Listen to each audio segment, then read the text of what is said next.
Bem-vindos ao Grupo Marcos. Estamos agora no nosso Podsim 104. Meu nome é Carlos Luiz e é com muita alegria que nós fazemos este programa. Aliás, hoje eu estava pensando sobre isso, né? Qual o sentido do nosso Podsim?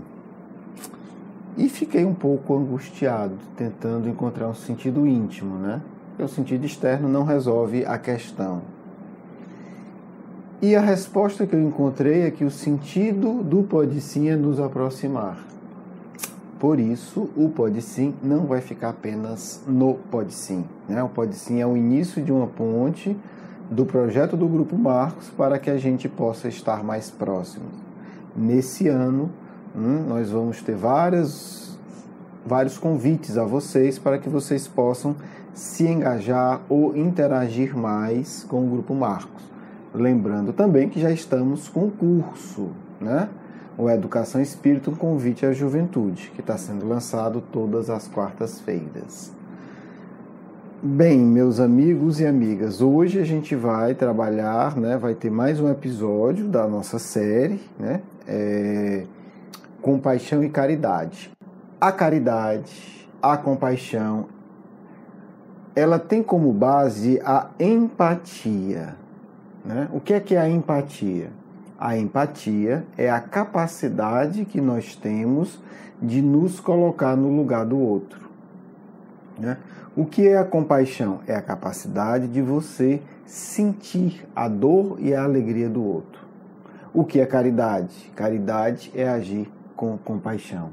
É a ação que se faz por conta da compaixão, não por nenhum outro interesse. Depois a gente vai trabalhar isso, né? Pegar um caso do Novo Testamento, do Evangelho. Mas hoje a gente vai começar a se questionar o seguinte: os animais, eles possuem alguma semente de compaixão? Eles possuem algum tipo de compaixão? Só que compaixão é difícil a gente medir. Então a gente vai para uma pergunta ainda anterior. Os animais sentem empatia? Os animais se comovem com o sofrimento de outro animal? Essa é uma pergunta bastante interessante. Existe um pesquisador, né, que tem renome internacional, o Frans de Waal. Ele está, inclusive, num documentário que eu vou já falar, e ele tem muitas pesquisas com animais para tentar perceber isso. Quer dizer, o animal se importa com o sofrimento do outro? E uma pergunta, o animal se dá conta que o outro sofre? Né? O sofrimento de outro animal o sensibiliza? E aí ele fez algumas experiências bastante interessantes, experiências sérias do ponto de vista científico, acadêmico, né? E traz, né, reflexões muito importantes, né, para nós seres humanos e para nós espíritas em particular. Olha que coisa interessante. Uma das experiências que ele montou, né? Porque ele, no fundo, quer saber, o animal, primeiro, ele capta o sentimento, o estado emocional do outro, e segundo, ele se importa. Porque o animal pode captar, né? Ele se dá conta que o outro está triste, mas não está nem aí, que fique triste, que morra. Então, ele bolou algumas experiências bem interessantes. Uma é o seguinte: ele coloca animais numa jaula, em jaulas, né? São, obviamente, testes de laboratório. Essa experiência específica está no documentário, né? Um documentário que está no Netflix sobre altruísmo, né? Inclusive tem um depoimento dele, é bem interessante. E aí o que é que ele faz? Um dos macacos, se ele pegar, não lembro a cor, mas assim, digamos, se ele pegar a ficha preta, ele ganha um prêmio, né? Alguma coisa para comer saborosa. Se ele pegar a ficha branca, ele ganha e o macaco que está do lado ganha. E ele vê o treinador parabenizando ele e o macaco do lado, digamos, se ele pegar a ficha preta. Se ele pegar a branca, o treinador, né, a pessoa que está lá fazendo o teste, dá o alimento só para ele e parabeniza somente a ele. E se ele pegar uma outra ficha, ninguém ganha nada. E é interessante ver que os macacos, na grande maioria, assim, no maior número de vezes que eles pegam a ficha, eles pegam a ficha que dá o prêmio para ele e para o macaco do lado. Quer dizer, há um senso aí de querer que o outro também receba, né? Então isso é o objetivo. Isso não é uma teoria, isso não é, alguém escrevendo sobre a bondade inerente da natureza, não é isso. Né? São animais que são testados e que eles preferem adotar objetivamente um comportamento que gera um bem-estar para um outro macaco ao lado. Então, já mostra que há um senso de empatia, quer dizer, a alegria daquele macaco ao lado, de alguma maneira, o afeta positivamente. Porque se não afetasse, ele seria indiferente. Né? Ele pegaria aleatoriamente. Eu não vou entrar em detalhe, mas para isso, gente, é feito trabalhos estatísticos. Né? Não é um pouquinho a mais, você tem erro. Então, quando a gente está falando isso, a gente está resumindo que depois disso ser catalogado e feito trabalhos estatísticos, se vê que não é por acaso, né? Não foi uma coincidência. Isso é repetido dezenas de vezes. Então, qual é a conclusão que se chega nessa pesquisa? Que o macaco, ele é capaz de captar o sentimento do macaco que está ao lado e ele é afetado, porque para ele é mais agradável ele pegar uma ficha em que o macaco que está numa outra jaula, o outro macaco não agradece, né, não faz carinho, não faz nada, porque eles estão separados, não há contato físico entre eles apenas vê o macaco ao lado e ele prefere ter esse comportamento. Né? Então, e aí a gente começa a ver como é profunda a nossa necessidade de fazer o bem. Né? E aí o Espiritismo, né, dialogando com a ciência, vai quebrar essa ideia tão infantil e tão superficial de que tem que fazer o bem porque disseram, tem que fazer o bem porque é certo, tem que fazer o bem porque um dia quando morrer tem recompensa. Não. Biologicamente, né, experiências com animais nos mostram que fazer o bem faz bem imediatamente para quem faz. Pelo menos até o macaco sabe disso. Né? Depois vamos ver outras coisas. Outro experimento, esse é bem mais interessante, porque aí a gente não está falando de partilhar prazer. Como é que esse experimento, feito com macacos e gorilas? Tem um local de pegar alimento. Quando o macaco ou o gorila vai pegar o alimento, ele pega o alimento e um companheiro, macaco ou gorila que está ao lado, recebe um choque. Então olha que agora a situação se inverte. Ele não vai ter um prêmio para ele e para um outro animal. Ele, se tiver que se alimentar, a alimentação dele vai gerar uma dor num outro animal, num outro macaco. Olha que interessante. E aí se vê uma coisa fascinante, né? Fascinante. E só com essas pesquisas a gente vai ter uma noção da sabedoria do Livro dos Espíritos. Porque na época de Kardec, e ainda hoje no senso comum, instinto é uma coisa ruim. Não, tem que anular os instintos, né, são ruins. E os espíritos vão dizer para Kardec que não. Que os instintos são muito importantes. Os instintos são um tipo de inteligência. Os espíritos vão dizer que o instinto é uma inteligência não raciocinada. Então, cuidado quando a gente usar esse termo. Eu sei que é muito complicado. Toda vez que eu já dei aula sobre esse termo, as pessoas têm dificuldade em aceitar. Porque para elas instinto é sempre ruim e ponto. Não é, gente. Para o Livro dos Espíritos, para a doutrina espírita, não é. Então, olha que coisa curiosa. O macaco pega o alimento, o outro companheiro leva um choque. Né? O que acontece? Os macacos ficam dias e dias sem comer. Para um companheiro não levar um choque. Ele disse que tem macacos que chegam a ficar 12 dias sem se alimentar. Você imagine, né? Quer dizer, né? A gente sabe o que é ter fome. Um macaco com fome, ele suporta a fome durante um imenso período. Imagine 12 dias sem comer, 5 dias sem comer, 10 dias sem comer, para que o outro macaco não sofra. O que eu posso dizer é que com essa experiência e com a compreensão espírita, a gente pode dizer que não há mais discussão. É impossível ser feliz fazendo o mal. Os seus próprios impulsos mais profundos, da época que você era macaco, vão fazer você se sentir mal quando você prejudica alguém. Não tem teoria, não tem desculpa bonita, não tem riqueza, não tem status e sucesso que vá dar paz a quem faz o mal. Olha como a coisa é profunda, não é assim, vai ficar com peso na consciência, não. Biologicamente o seu corpo vai reagir lhe dando mal-estar. Porque não pense que os macacos dessa experiência, e são vários macacos, é feito de uma forma bem completa, eles não deram choque porque leram o Livro dos Espíritos, né? Ou porque leram algum ensinamento budista, ou porque eles querem evoluir. Macaco não se preocupa com evoluir, gente. Não vamos entrar nessa ilusão. É o corpo que diz que não pode. É um impulso interno não consciente. Né? Como se a gente pudesse traduzir assim. Quando eu vejo um outro macaco sofrendo, eu me sinto mal. Dói mais do que a fome. Porque no fundo é isso, gente. Nós estamos falando de macaco. Né? É uma inteligência não raciocinada. A gente está tentando traduzir essa inteligência não raciocinada em palavras. Mas não há um pensamento.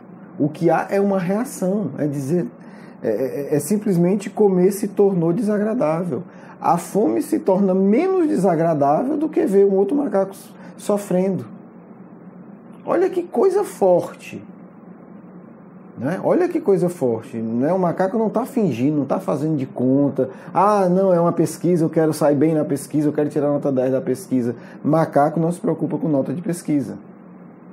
Então, quando a gente faz o mal, algo profundo dentro de nós nos gera mal-estar. Né? Quando a gente não age altruisticamente, algo profundamente em nós nos gera mal-estar. E quando nós, de alguma maneira, prejudicamos alguém, não precisa dizer a desgraça bioquímica que a gente gera no nosso corpo, o grau de mal-estar que gera. É por isso que Jesus dizia, né, aos apóstolos, os que na época que conviviam com ele, era a favor de punição, e a sociedade em geral, dizia assim, ele já está sofrendo, vocês não têm ideia do quanto ele já está sofrendo. Não precisa, ele já está sofrendo muito. Obviamente, Jesus entende todo esse processo. Não precisa tirar pedra. A dor que ele está tendo já é muito pior do que qualquer pedrada que você possa dar. Porque quando se faz o mal, algo muito profundo dói dentro da gente. Gente, dói dentro do macaco. Né? Imagina um macaco optar por passar 12 dias sem comer para não ver um outro macaco levar choque. A gente tenta camuflar esse mal-estar, mas ele continua. A gente tenta ter desculpa teórica. Não, mas todo mundo faz. Não interessa. Quem faz vai ter essa sensação, porque é algo muito mais profundo. É algo elaborado ao longo de centenas de milhões de anos. Né? Essa reação que a gente hoje está entendendo por conta desses testes de laboratório é uma reação estruturada ao longo de dezenas, de centenas de milhões de anos. Então não é uma coisa superficial, não é uma coisa simples. O que a ciência, né, nesse caso específico, está dando para a gente é só um vislumbre. Essas pesquisas estão no começo.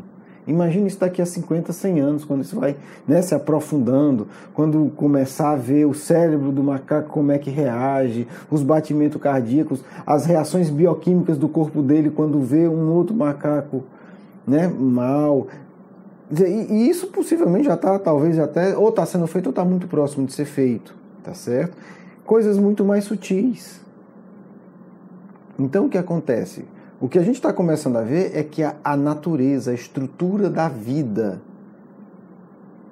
ela é profundamente sábia e não é uma mera teoria, uma mera opinião social, uma mera ideia. Eu vou contar apenas mais uma experiência, né? A gente já está chegando aí no final, que esse mesmo pesquisador, ele vai... Essa primeira experiência está no documentário, essas duas outras não. Essa que eu contei, a que eu vou contar, está num livro desse autor. E aí ela é a seguinte: os macacos têm senso de justiça? Olha que pergunta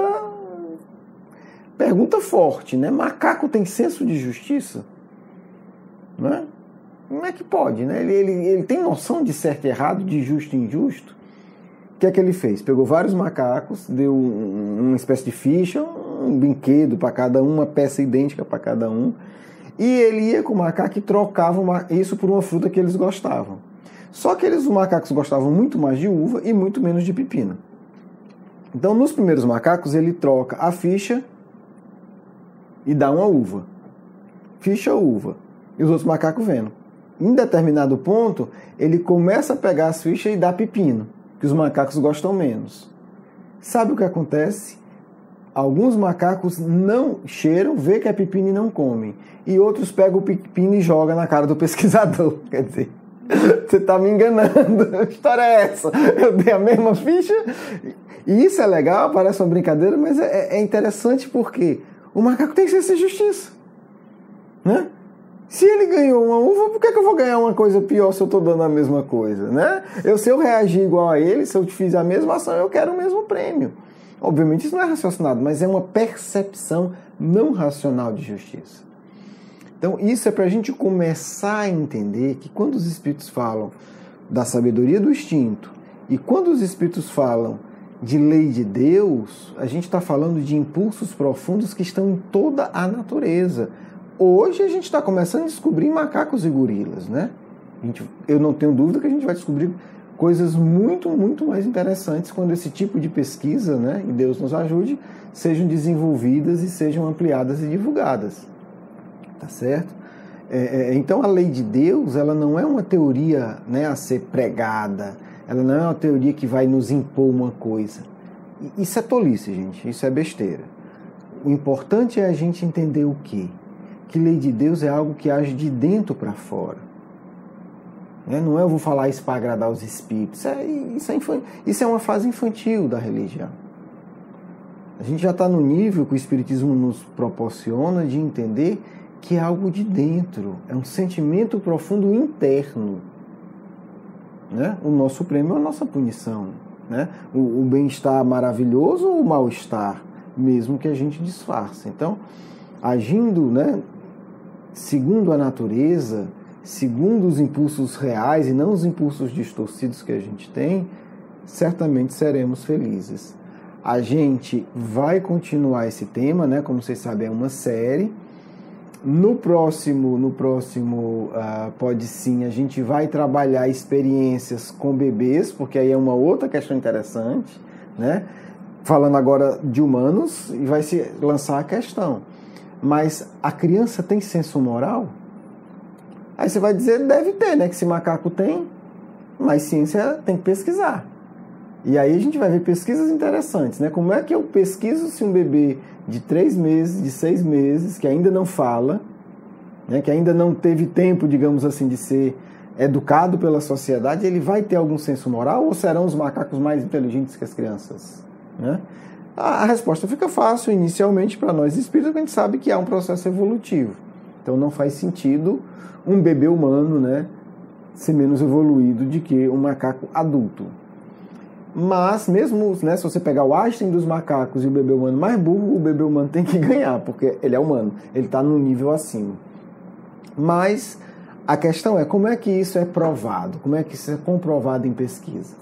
Então esse vai ser o tema do nosso próximo encontro, se não tiver nenhum programa extra, né? Como vocês sabem, a série a gente às vezes, né, intercala com outros temas, mas será o próximo programa da nossa série. Quero agradecer a todos, quero falar do profundo carinho, né, em estar com vocês nesse momento e deixar claro que nosso desejo é que haja uma aproximação maior de vocês com o Grupo Marcos. Há muitas propostas interessantes para todos nós. Todos que estão ouvindo podem colaborar. E vamos, né, os que quiserem, já começar a orar, se vocês puderem, orar uma vez por semana, né? Pode até ser agora no final do programa, fazer uma vibração, para que a gente vá criando um campo energético para formarmos o Grupo Marcos, né? um outro ciclo, né? Um outro círculo mais amplo de amigos do Grupo Marcos. Vamos começar a fazer isso, porque a gente sabe que toda a construção real começa no plano mais sutil. Então eu já peço, aqueles que querem de alguma forma estar mais próximo, comecem a orar por esse grupo que a gente ainda não vê, mas já existe, né? Vamos orar uns pelos outros para que ele se forme. E aí todos vão poder colaborar, divulgando no Facebook, mandando e-mail, imprimindo coisas, encaminhando e-mail. A gente vai ter várias formas de colaboração para que todo mundo, de fato, possa colaborar. Pessoal, um grande abraço, com muito carinho me despeço, né? Se Deus quiser, encontramos vocês na próxima semana. Vamos agora para a nossa segunda parte.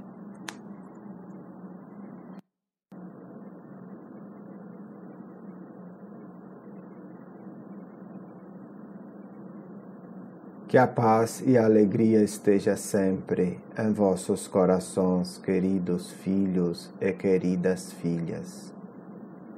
A luz do Cristo, ainda tão pouco aceita, poderá revelar a todos vocês a grandeza da obra do nosso Pai, que envia Ele como irmão, amigo mais velho, para mostrar como se pode conquistar verdadeira felicidade. Vocês já podem perceber que a felicidade também pode ser conquistada por uma compreensão científica, quando esta é profunda e quando esta faz o ser aperfeiçoar o próprio comportamento. Em nosso plano, vemos com muita piedade a situação de vocês, porque é tão tolo, filhos, querer ser feliz mentindo, querer ser feliz enganando o próximo, querer ser feliz à custa de sofrimento de irmão. É impossível.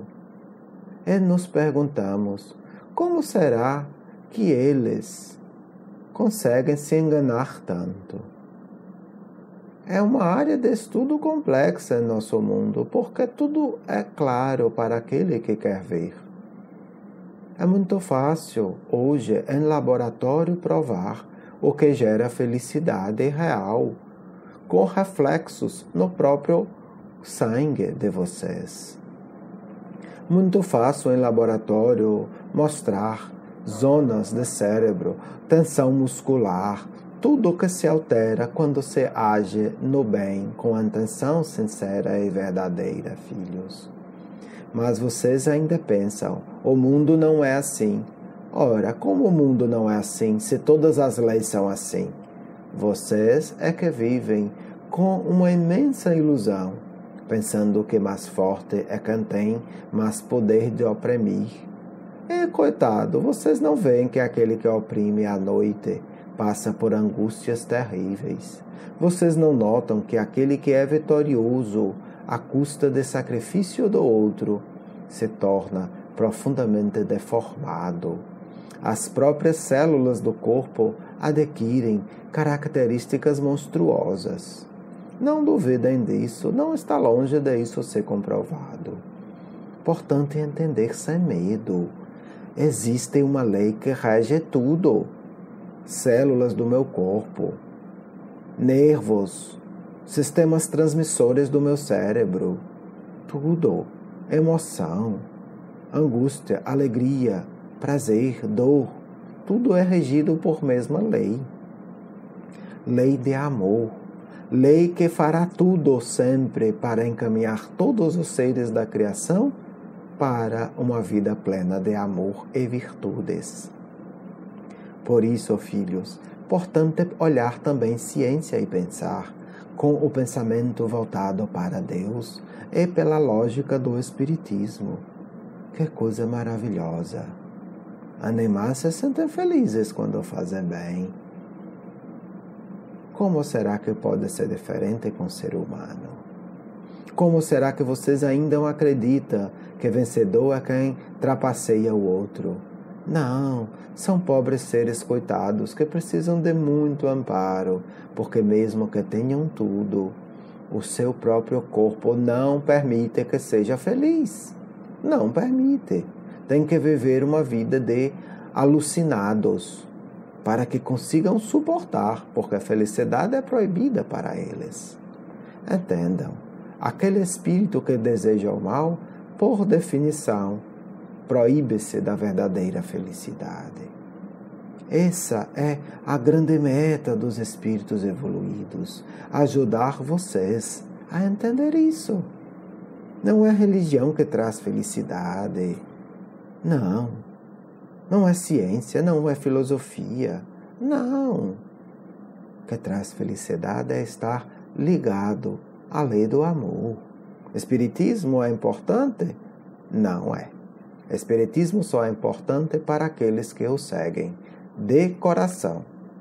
Para os outros, não vale nada. Às vezes torna-se negativo, porque pesará na consciência. O budismo é importante? Não.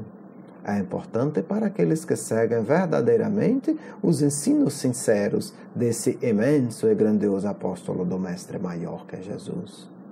E isso posso dizer de todas as escolas, de teorias, de pesquisa, de tradição, de mitos, de crenças. Serve muito, muito precioso. Se você a utilizar para ligar seu coração à lei do amor, à vibração do Pai, que está em tudo. Senão, não servem. Portanto, filhos, vamos sempre pensar. É importante aprender a seguir o impulso de Deus. Mais do que qualquer coisa, se o Espiritismo os ajuda a isso, é uma santificada doutrina. Aqueles que seguem o Espiritismo, utilizando para ligar-se a Deus e a Jesus, tornam para si o Espiritismo uma abençoada e santificada doutrina. Aqueles que apenas falam de Espiritismo são miseráveis e tristes, porque não colherão nada e só poderão culpar a si mesmos. Filhos, que a boa semente do Cristo, que é o Consolador prometido e enviado, ajude a vocês a guiarem os próprios corações a esse amigo maior, que é Jesus de Nazaré, que tem por missão sublime conduzir a todos nós ao Pai Criador do Universo. Muita paz de vosso irmão e amigo espiritual.